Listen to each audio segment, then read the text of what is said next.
Shalom. Thanks for joining me. Chapter 3 of Deuteronomy. You ready? Then we turned and went up the road to Bashan. And Og, the king of Bashan, came out against us with all his people to fight at Edrei. Adonai said to me, watch this, don't be afraid of him, for I have handed him, all his people, and his territory over to you. You will do to him as you did to Sihon, king of the Amori, who lived at Heshbon. So Adonai our God also handed over to us Og, the king of Bashan, with all his people, and we defeated him until he had none left. At that time we captured all his cities. There was not one city of theirs that we didn't capture. There were 60 cities, all the region of Argob, the kingdom of Og and Bashan, all of them fortified cities with high walls, gates, and bars, in addition to a great number of unwalled towns. We completely destroyed them, as we did with Sihon, king of Heshbon, annihilating every city, men, women, and little ones. But we took all the livestock, along with the spoil from the cities, as booty for ourselves. At that time we captured the territory of the two kings of the Amori, east of the Jordan, between the Arnon Valley and Mount Hermon. The Hermon, which the Zidonium call Siron, and the Amori call Sinir. All the cities of the plain, all Gilad, and all Bashan, as far as Salcah and Edrei, cities of the kingdom of Og and Bashan. Now that's going way up north, getting up just to the east of the Sea of Galilee. If you can find your Bible map, Sea of Galilee, look just to the east, and that's the area of Bashan. So that's what we're capturing here. Og, and then verse 11, Og, king of Bashan, was the last survivor of the Rephaim. Remember, these are the big, giant, tall people. Listen to this. His bed was made of iron. It is still in Rabbah with the people of Ammon. It was 9 cubits long, 4 cubits wide, using the normal cubit. That means it was 13 and a half by 6 feet. That's a big bed. That's a big man. Remember, the fearful ones in Numbers 13 and 14, when they finished reconnoitering the land, they came back and said, oh, we can't do it. Big old fortified cities, big, giant, tall people. We can't do it. But their children are doing it. Their children are conquering fortified cities. Their children are killing off these big, giant, tall men. No problem. Verse 12. Of this land that we took possession of then, I assigned to the Reubenite and the Gadi the territory extending from Aroer along the Arnon Valley, together with half the hill country of Gilad, including its cities. The rest of Gilad and all Bashan, the kingdom of Og, I gave to the half-tribe of Manasseh. So the tribe of Reuben, the tribe of Gad, and the half-tribe of Manasseh, these all now took land on the east of the Jordan. So all the way from Bashan, all the way down to where Og was, that whole side over there, that's what they got given for their land. Instead of crossing over the Jordan and taking the land into the west of the Jordan, like their brothers are going to do. Instead, they found this land on the east side. They love this land. They think it's great. They're going to take that for their territory. Remember now, when Moses is reciting all of these things, all of these battles have already happened. So he's reciting their history. He's going over and telling them their story. This, by the way, in Hebrew is called the Haggadah, telling of a story, the Haggadah.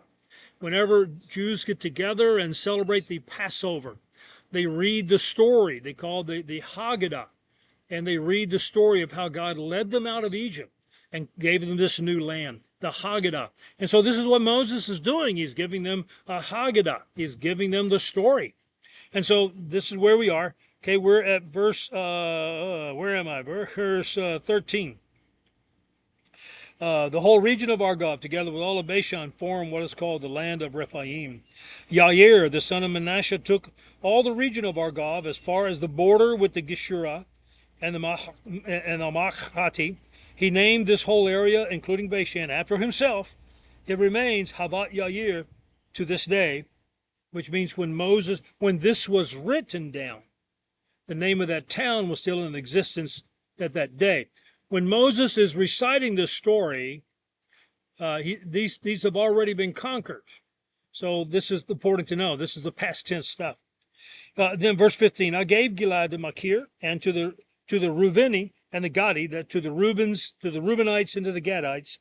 I gave the territory from Gilad to the Arnon Valley, With the middle of the valley as the border, as far as the Yabok River, which is the border with the people of Ammon, the Arabah too, the Yarden being its border from Kinneret to the sea of the Arabah, the Dead Sea, at the foot of the slopes of Pisgah to the east. Mount Pisgah becomes important at the end of the book of Deuteronomy because that is the mountain where Moses ended up dying. Anyway, finishing up here, verse 18, at that time I gave you this order. Adonai your God has given you this land to possess, but all of you who are fit to fight must cross over armed ahead of your brothers, the people of Israel. Your wives, your little ones, your livestock, I know you have much livestock, will stay in your cities, which I have given you, until Adonai allows your brothers to rest, as he has allowed you. And they too take possession of the land Adonai, your God, is giving them on the west side of the Jordan. At that point you will return, each man to his own possession, which I have given you. So in other words, you got to cross over and fight the battle with us.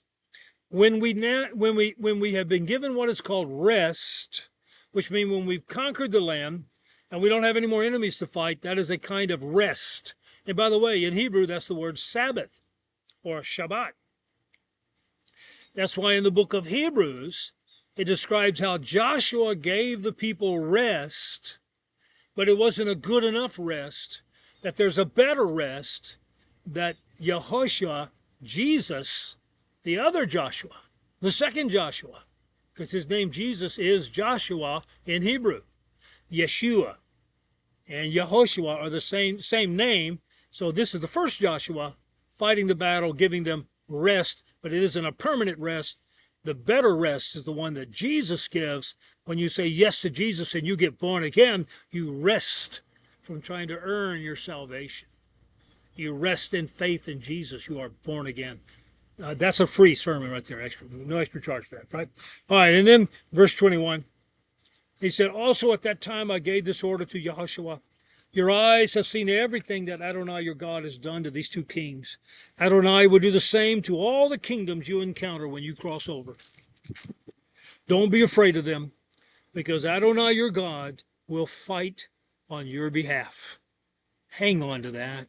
Adonai your God will fight on your behalf. What do you have to be fearful of if Adonai your God is fighting on your behalf? Verse 23, finishing up this chapter. Then I pleaded with Adonai. Adonai, Elohim, you have begun to reveal your greatness to your servant and your strong hand. For what other God is there in heaven or on earth that can do the works and mighty deeds that you do? Please, let me go across and see the good land on the other side of the Jordan, that wonderful hill country in the Lebanon. But Adonai was angry with me on account of you, and he didn't listen to me. Adonai said to me, enough from you.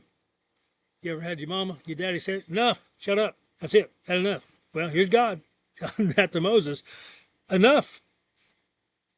Don't say another word to me about this matter. Verse 27. Climb up to the top of Pisgah and look out to the west, north, south, and east, and look with your eyes, but you will not go across this Jordan. However, commission Yehoshua, encourage him, and strengthen him, for he will lead this people across and enable them to inherit the land that you will see. So we stayed in the valley across from Bet Peor. Now, the commissioning of Joshua was at the tail end of the book of Numbers.